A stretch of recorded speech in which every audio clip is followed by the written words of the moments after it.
So my pop was a school teacher. I watched him hate his job every second of his life. The happiness comes because they're chasing for themselves. I promise you, nobody was waiting for me to get into the business. Forget scared to leave. I was scared to stay. You need to build something that changes the world. You need to build something that changes your world. Welcome to Keep Hustling.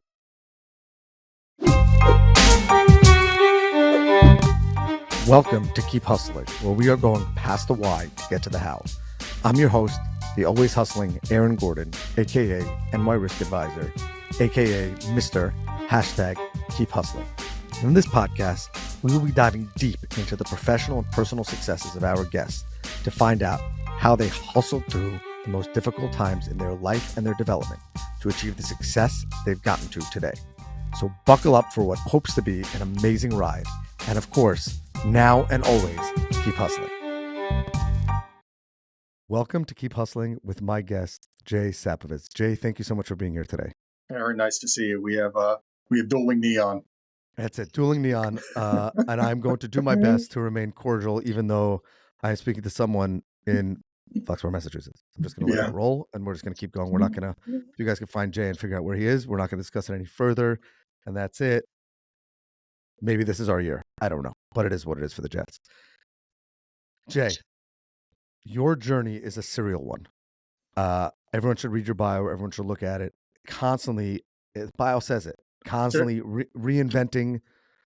Serial or manic? You can say it. I can't. How? Why? What happened? Take us to the beginning. I want to get through the evolution, but like there is a certain trait or a certain moment where it's like, I'm not the 30 years at an accounting firm guy. I mean, that part started easy, right? So my pop was a school teacher. I watched him hate his job every second of his life. He would come home counting the days starting at 180 of how many school days and work days he had left. And I just swore to myself that I would never be in a position where I hated what I did because it was so much, so part of my identity. And anytime I've gotten to a spot where I became obsessed, and obsession and addiction is part of my life and story, with not being happy in where I wanted, to be, I created either left and went to something else or created a new reality for myself from scratch. I want to touch on both of those points because those are two great points. One is, I think that people all too often are scared to leave, are scared to take that leap. And obviously, I don't think that I'm not suggesting that someone should do something irresponsible, like they don't have a plan and therefore they won't be able to pay rent or buy food, and therefore they should just say, I go to work one day, I'm not happy with this result with my boss, I quit and have no plan.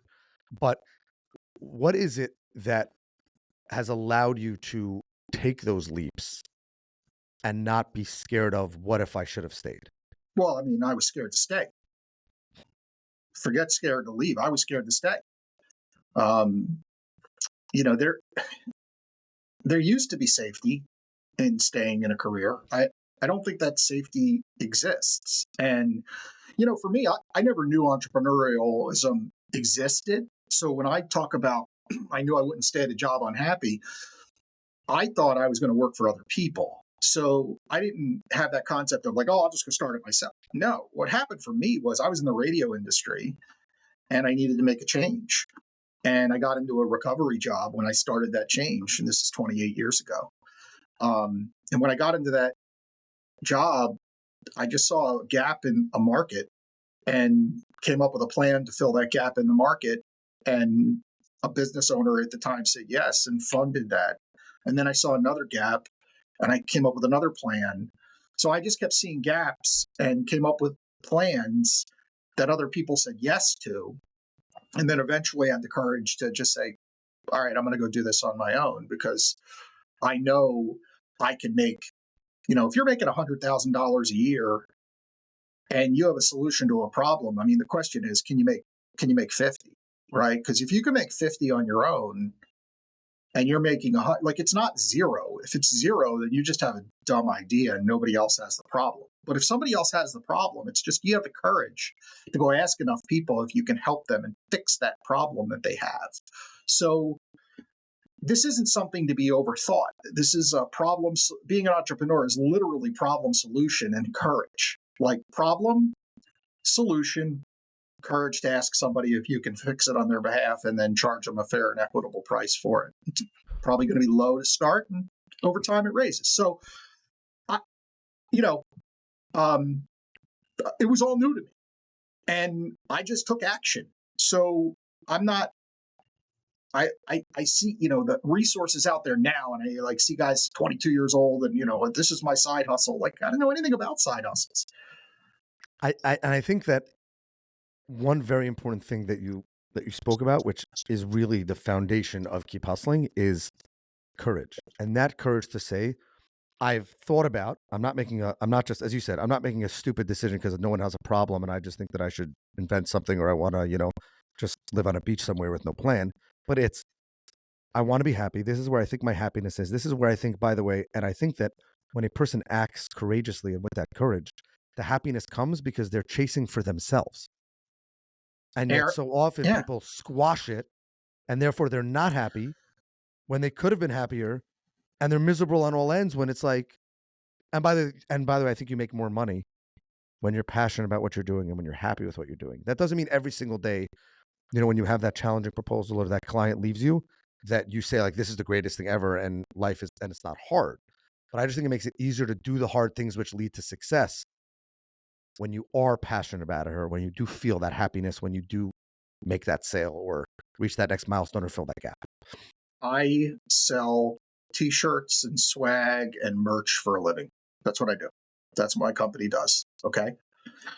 I promise you, nobody was waiting for me to get into the business. It was a $27 billion business, maybe 24 billion when I started this company 10 years ago. Okay. 24 billion. It isn't the idea. It's your concept of the idea and what you can do for people who are your clients. And we're big. So we've created a relatively big business, right? We're definitely in the 1%. And we've done that by adding our culture, right? We don't have an easy shopping experience online to compete with for imprint, right? We're not massive and tech-driven like Sendoso, right? So we've got tons of people out there that do what we do, but we do it just a little bit different for the people who get our vision and want to do business with us for a very specific reason, right? So it's not the idea. It literally is not the idea. The idea is a very small piece of it. It needs to, it needs to be something people spend money on. Like, I tell people that I'm in the pizza business, right? In my hometown, I live in Mansfield, Massachusetts. My office is in Foxborough. Pick either one. If I circled a 3-mile radius from where I live or where I work, there'd be 20 pizza shops. 20 pizza shops. Since I've been here, 23 years, none of them have gone out of business. Now, I only like 3 of them, but somebody else likes 3 others, right? And one is the 20th gross revenue business, and one is 1. And that goes all the way from Domino's to the local pizza shop. It ain't the idea. It's the execution inside of the idea in a market that has enough scale, right? And then taking action against, right? Solution problem, taking action against it. But why do you think that people don't do it? Fear. It's straight fear. Yeah, I'm not going to be able to pay my bills. So how do you combat that? The guy who has the idea, who's sitting behind the desk and he's miserable, but he says, I want to be Jay.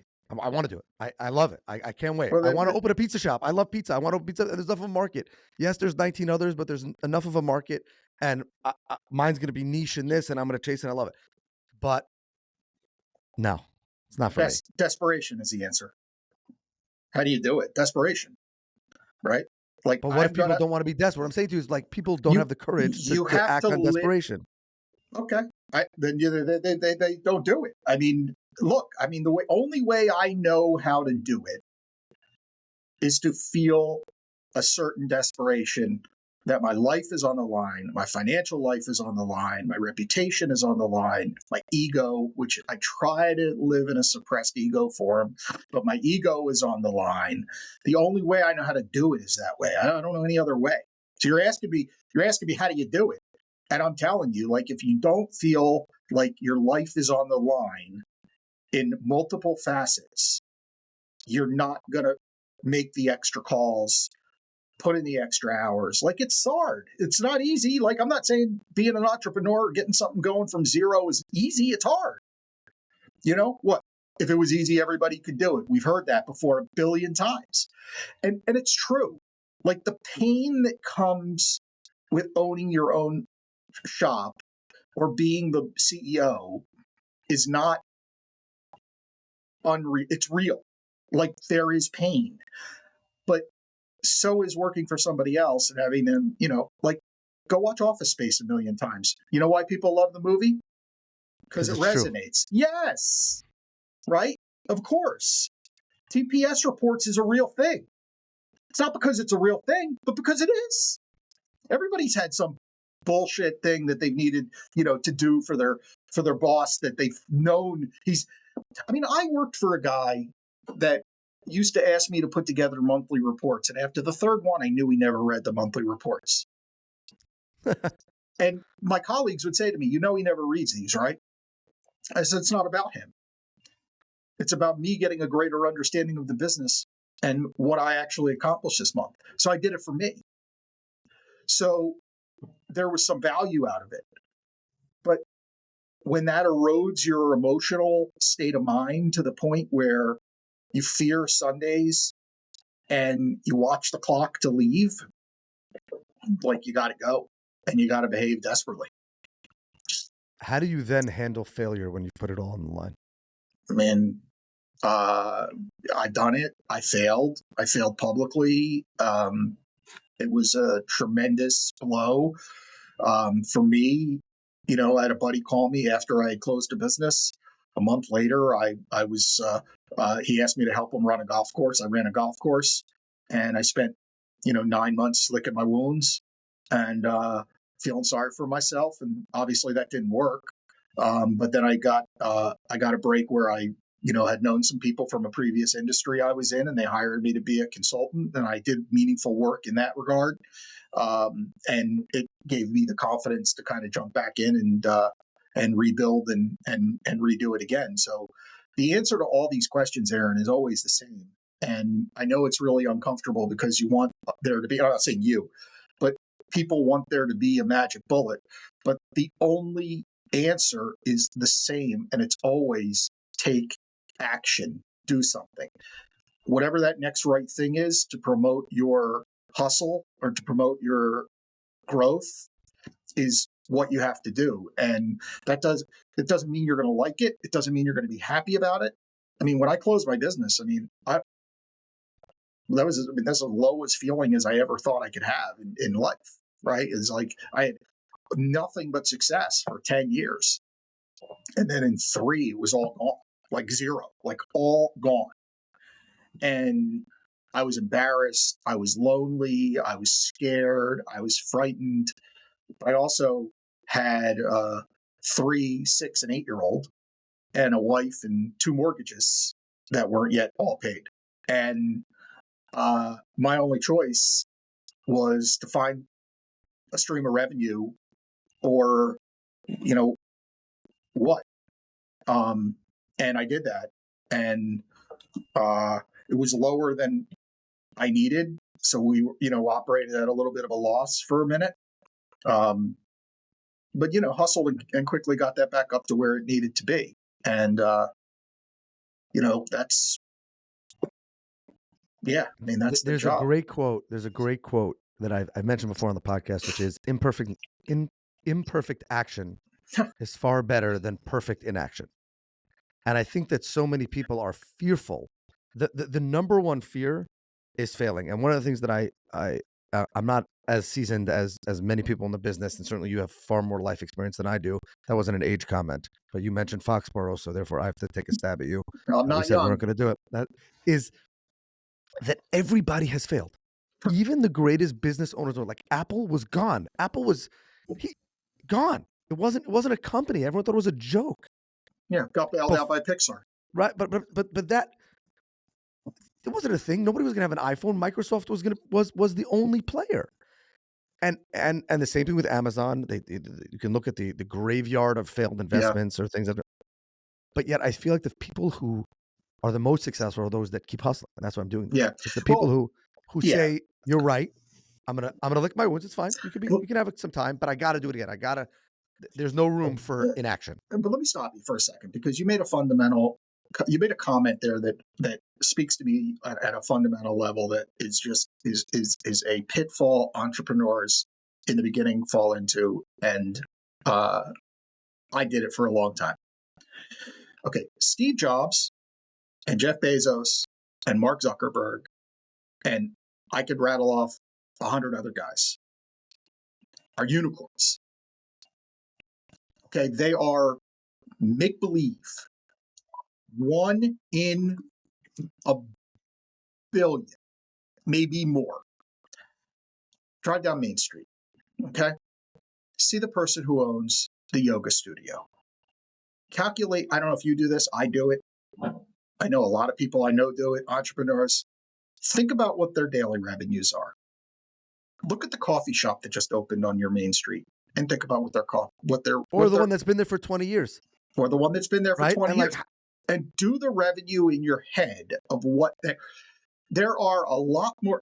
I mean, 98% of businesses, 98 don't make $1 million, don't make $1 million in revenue a year. That means only 2% make $1 million. That might not be 97, I think. But 3% make $1 million in revenue a year. So the comparison to Steve Jobs is such a negative one that it quelches enthusiasm, because you think, oh, well, if I don't build something that changes the world, it's like, no, you don't need to build something that changes the world. You need to build something that changes your world. I am an insurance agent by trade. Yes. My father, he should me start our business. And my closest friend in the industry became an insurance agent because he was working with his father in the summer. I think I'm going to start at his father, I think, was an electrician. They were in someone's attic and he was sweating. And every single day he was helping his father with his job. The guy was going to play golf, the homeowner. And he finally said to his father, what does that guy do? Like, I don't want to, what does that guy do? Yeah. He says, he's an insurance agent. And he's like, an insurance agent? That seems so stupid. Nobody wants to be an insurance agent. Who wants to be an insurance agent? And then he's like, but, it's not sexy, but that job, that guy's playing golf. That's where I want to be. That guy's got this house that I'm working in. So it's all of those kind of businesses that I think if you have the right passion, but also you're right. It is only 2% of companies may make $1 million in revenue, but, and I would love for you to correct me if I'm wrong. Mm-hmm. There are so many businesses that if you get into them and you do it right and you're passionate about, you could be in the 2%. Meaning it's not, for sure. It's not impossible. 2% seems like it's a hard thing to get to. It is not. It is easier than the average person thinks to get to the 2%. Yes, but you have to start the right business. Like, you're probably not going to you're not going to get there if you start a juice store in a small town. Right? Now, having said that, you may, because you might come up with distribution strategies, or your juice might taste better and you might sell online, or you might franchise, or you might have multiple shops, so there's always a way. It comes down to your drive. But I think that the desire to be a world changer and compare yourself, the comparison to the megastars of business, is a very negative one. And I think once I never thought of that. I love that angle. You have to drop that and just be like to your point, right? Like, I want to be my local insurance agent that's able to go play golf whenever he wants during the week. I mean, to me, that's a better aspiration than being Steve Jobs now that I'm at this stage of my life. But yeah, it's just fear and fear and I think idea, right? I think people genuinely get caught up on the idea. And they think like, well, if I don't have a killer idea, right? Like if I don't have something that is transformative, that I can't. And reality is 90, again, for me, 99% of business success is all about execution, not idea. So if you could just do something that's already being done, but do it better than somebody else does it, and be more active relative to sales process, you could be successful. Someone once told me that the most important thing when you're starting a business is to have somewhat of an idea of somewhat of a plan. Yeah, that's I think that's fair. And Right? just do it. Meaning the person who waits until they have the perfect moment, the perfect location, the perfect staff, the perfect website will never get started. And if you don't get started, you definitely can't be successful. I'm following a guy on X right now that has started a line painting company, and he does it as a side hustle. I love those businesses. I love those people. I'm so jealous of those people. Listen, I could never start that business. I wouldn't know where to begin, but lines have been painted on pavement forever. And this guy is just getting started in his business. And, like, that, go, just, go. And, he's had some wins, he's had some losses, but it's just so great to see. I love that entrepreneur that takes action. It's just my favorite thing I love the beginning of the journey. It's where I'm great at, right? 0 to 1. I've always been a 0 to 1 guy. Ink's challenge for me has been going from 1 to 2, which we have, and now 2 to 3, which who knows. But that 0 to 1 phase is like reminds me of like the early dating phase. It's just so exciting. And by the way, sometimes if that first idea fails through that, like if the line painting doesn't work out for the guy, he might figure out that street signs is the answer. Yeah, of course. But just like being out, I think that people just being out there, having the experiences, hearing people's problems. Maybe he'll be painting a line in front of someone on a block and realize that there's no good landscaper in the area, and he'll become the top landscaper and figure out how to make that more efficient. Things like that. I often I don't like when people say that entrepreneurship is not for everyone. I don't think everyone can make it their primary career, but I think that everyone deserves to chase their passion at least once. Well, not everyone needs to climb Everest, but everyone should chase that because everyone deserves to make a living in something that they're passionate about and happy about. And why not give it a go at some point? Yeah. What do you think is the most? I don't know why I just thought of this. I've never asked anyone this before. What do you think is the most overrated skill that people think you have to be successful in entrepreneurship? Underrated, go. Courage, drive. I got that, and nobody and everyone underrates the fact that you just got to do that. But what do you think is like the most overrated thing that people think you need that you don't really need? This is going to sound harsh coming from me because it's about me, but I'm not really like, I didn't go to Harvard. I went to UNLV. UNLV is kind of an idiot school, and it not only is it an idiot school, but I never went to class. So on top of it not being great from a school standpoint, it's also I never went to class, right? So I never really got. I wouldn't say a formal education is the wrong word, but I mean I got a college degree, but you don't need a college degree. You just so I guess the answer to being overrated is formal education, a college degree, or any sort of formal training in business, right? I think you can wing all that and learn that on the fly. I mean, by the way, I think I'm smart, so I don't say smarts. And by the way, I think that what's amazing about this podcast, we're 100 episodes in, and what I've learned is that most successful entrepreneurs and business owners are very smart. Many of them did not succeed in school. And what that means is that brain power, that IQ, was waiting to be unleashed. Mm-hmm.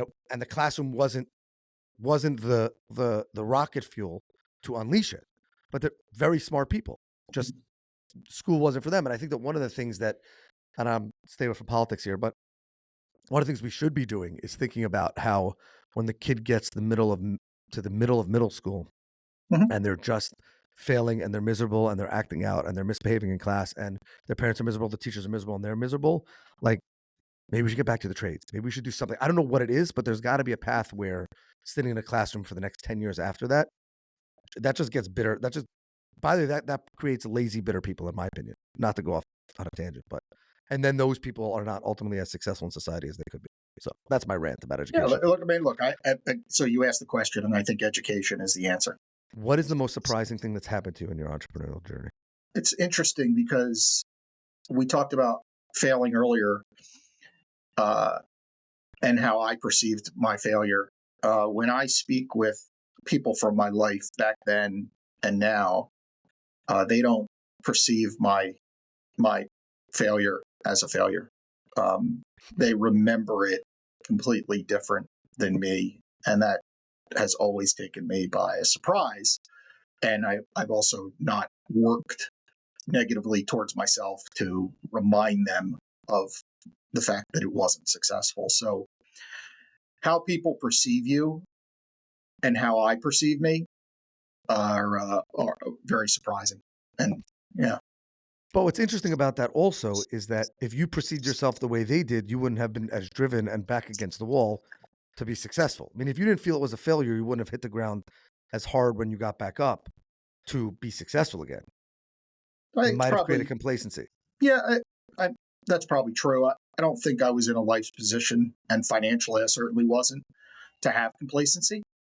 So I feel, truly was back up against the wall and make or break for me at that time. So I had an urgency that was real and not contrived or made up. You know, this wasn't locker room speech time. This was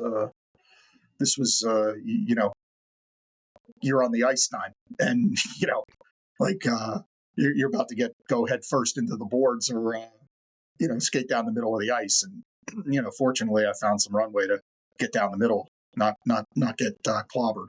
So not in that specific time period, but it's definitely true now, Aaron. It's definitely true now. You said you're in the journey of phase 2 to 3 in the business, not 0 to 1, not 1 to 2, and it's You hard for know, you. Can you ever turn off that next idea circuit in the brain? Or do you have the next idea, or you're constantly thinking of it, or you're constantly trying, like, as it's yeah, I love my company. I love the business. I love what we do. Our clients are amazing. Um, why would I want to turn that off? Like, what am I going to do with my time if I'm not in business? Am I going to No, play I'm golf? saying just the opposite. I'm saying, is there a point where you love your clients, you love your business, I do too, but yet the entrepreneurial bug of the next idea is still also But I don't have the creeping in? next. But I don't have the next idea. It's just refining and making what we have better, and doing what we have better. I'm not. I'll die in this business. I mean, this is it. I love that. There's no other business for me, and I have no.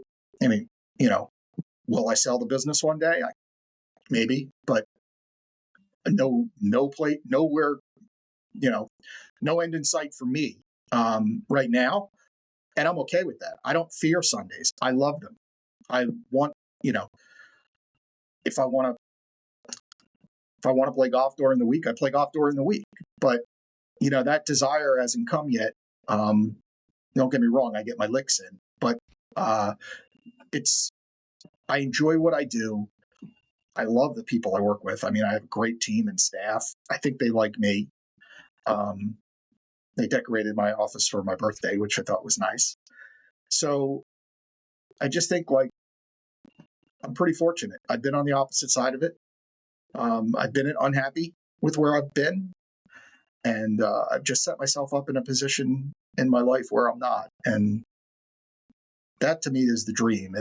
The original dream was Steve Jobs and change the world and take over the world and be $100 million in the bank guy. And yeah, that's not what happened for me. I'm just a hardcore bare fist grinder. My Hustler. whole Sure. Hustler. Yeah. That's me. And I'm very comfortable with that and have built back and a nice life for my family and myself in an industry that's not waiting for more companies to exist.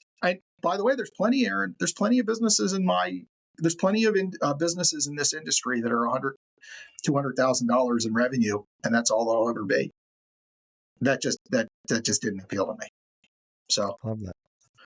Thank you for the inspiration.